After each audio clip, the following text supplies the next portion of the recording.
नमस्कार, capital TV Bihar देख रहे हैं आप और मैं हूं आपके साथ दिव्या सिंह। राजधानी पटना में 10 दिसंबर को पूर्वी क्षेत्रीय परिषद की बैठक होने वाली है। इस दौरान केंद्रीय गृह मंत्री अमित शाह और मुख्यमंत्री नीतीश कुमार की मुलाकात हो सकती है। ऐसे में कहा जा रहा है कि लंबे अरसे बाद 10 तारीख को एक बार फिर से अमित शाह और नीतीश कुमार का आमना सामना होगा। कार्यक्रम तो सरकारी है, लेकिन जब बड़े नेता मिलते हैं तो पर्दे के पीछे बहुत सारी बातें हो जाती है। इस चर्चा के बाद से ही सत्ता के गलियारों में कई तरह के सवाल भी गूंजने लगे हैं। आज इसी पर चर्चा करेंगे। मेरे साथ पटना से जुड़े हुए हैं वरिष्ठ पत्रकार सरोज सिंह जी। सरोज जी, लंबे समय बाद नीतीश कुमार और अमित शाह का आमना सामना होने वाला है। क्या लगता है, सरकारी कार्यक्रम में पुरानी दोस्ती एक बार फिर से जिंदा हो जाएगी क्या? देखिए, काफी लंबे अरसे बाद, जैसा आपने कहा कि काफी लंबे अरसे बाद अमित शाह और नीतीश कुमार आमने सामने होंगे।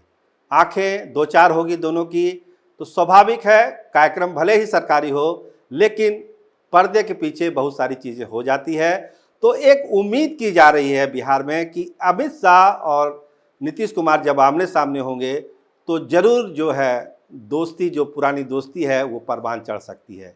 देखिए, आपको ध्यान होगा जब अमेरिकी राष्ट्रपति बाइडेन आए थे दिल्ली में, डिनर पार्टी में नीतीश कुमार गए थे, तो एक मुलाकात भी हुई थी नरेंद्र मोदी के साथ उनकी। तो उस समय भी बड़ी चर्चा थी कि लगता है कि अब दोनों बहुत नज़दीक आने वाले हैं जी। तो अमित शाह के दौरे से जो आमने सामने होने वाले हैं 10 तारीख को, तो उसमें भी लोगों को लगता है कि अमित शाह और जब नीतीश कुमार आमने सामने होंगे तो जरूर कुछ ना कुछ अच्छी चीज़ें होगी। देखिए, हम आपको बताएं कि जनता दल यूनाइटेड और भाजपा के अंदर भी बहुत सारे ऐसे लोग हैं जो ये चाहते हैं कि पुरानी दोस्ती जिंदा हो जाए। जनता दल यूनाइटेड और भाजपा एक बार फिर से साथ आ जाएं ताकि बिहार में एक अच्छी सरकार बने। लोकसभा के चुनाव में 40 में 40 सीटें हम लोग जीतें, फिर विधानसभा के चुनाव में एक अच्छी बात हो। तो ये चाहत है, कार्यकर्ताओं में भी चाहत है, नेताओं में भी चाहत है, लेकिन जिस तरह से जो राजनीतिक परिस्थितियां बिहार में बनी हुई है उसको लेकर लगता है कि इसमें दिक्कतें बहुत आने वाली है। लेकिन एक उम्मीद है अमित शाह के दौरे से कि जब आमने सामने होंगे तो हो सकता है बात हो जाए, क्योंकि जब मुलाकात होती है तो बात बनने की संभावना बहुत बन जाती है। जी सरोज जी, लेकिन भाजपा के कुछ नेता कह रहे हैं कि नीतीश के साथ कोई समझौता नहीं होगा।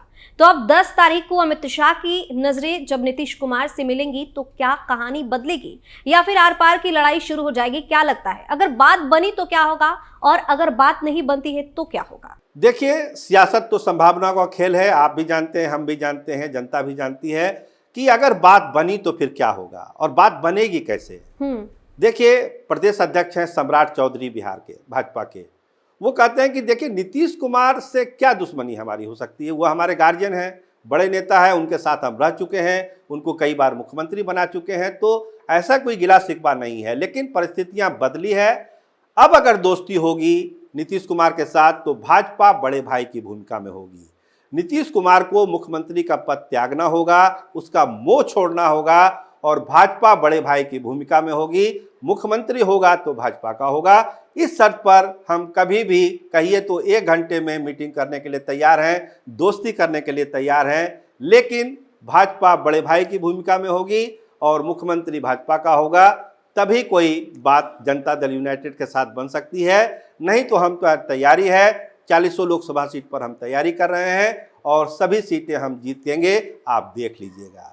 तो अगर बात बनती है दोनों में तो ये स्वाभाविक है कि एक बड़ी ताकत होगी जनता दल यूनाइटेड और भाजपा की। और जिस तरह से 19 के चुनाव में नतीजे आए थे, कमोबेश वही नतीजे एक बार फिर आएंगे अगर ये दोस्ती होती है तो। जी। आपका इससे जुड़ा हुआ सवाल था कि अगर नहीं होती है तो फिर क्या होगा। तो जब नहीं होती है तो स्वाभाविक है लड़ाई आर पार की है, तैयारी अपने अपने हिसाब से है। भाजपा का पूरा फोकस है कि जो नीतीश कुमार का वोट बैंक है उसमें डेंट किया जाए, उसमें सेंधमारी की जाए, क्योंकि जो राजद का वोट बैंक है मुसलमानों का, यादवों का, वो तो उसके पास है ही, जो तकरीबन 30% के आसपास है। उसमें अब कोई वोट प्लस नहीं हो सके, इस रणनीति पर भाजपा के लोग काम कर रहे हैं कि वो 30% में 1% का भी बढ़ावा ना हो, वो इजाफा ना हो और बाकी सारी जो वोट है वो भाजपा एनडीए गठबंधन को मिले। इसकी तैयारी है भाजपा के तरफ से। अगर नीतीश कुमार के साथ कोई तालमेल नहीं होता है तो ऐसी स्थितियां हैं, उस जो 4-5% वोट है नीतीश कुमार के आसपास, उस वोट बैंक को भाजपा और उसके सहयोगी अपने खेमे में लाना चाहते हैं। यही रणनीति है। अगर यह रणनीति सफल हुई तो भाजपा की बल्ले बल्ले, अगर नहीं होती है तो लोकसभा चुनाव में भाजपा को एक कड़ी चुनौती का सामना करना पड़ेगा लालू नीतीश के गठबंधन से। इसको आप तय मान सकते हैं। तो 10 दिसंबर को केंद्रीय गृह मंत्री अमित शाह और बिहार के मुख्यमंत्री नीतीश कुमार आमने सामने होंगे। दोनों नेता पटना में पूर्वी क्षेत्रीय परिषद की बैठक में शामिल होने वाले हैं। वहीं गठबंधन टूटने के बाद दोनों नेताओं की मुलाकात पर सियासी निगाहें भी टिकी हुई हैं और राजनीति में सरगर्मी भी तेज है। आप अपनी राय हमें कमेंट करके जरूर बताएं और देखते रहिए कैपिटल टीवी बिहार। नमस्कार।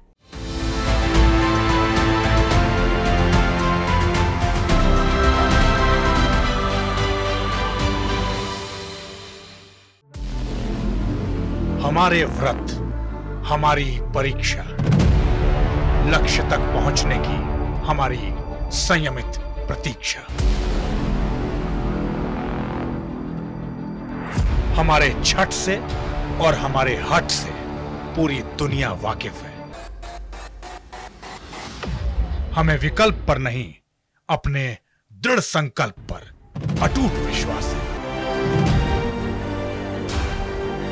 क्योंकि हार हम मानेंगे नहीं और विपरीत परिस्थितियों पर प्रहार हम छोड़ेंगे नहीं जब तक हमारी जीत सुनिश्चित नहीं हो जाती, क्योंकि हम बिहार से हैं।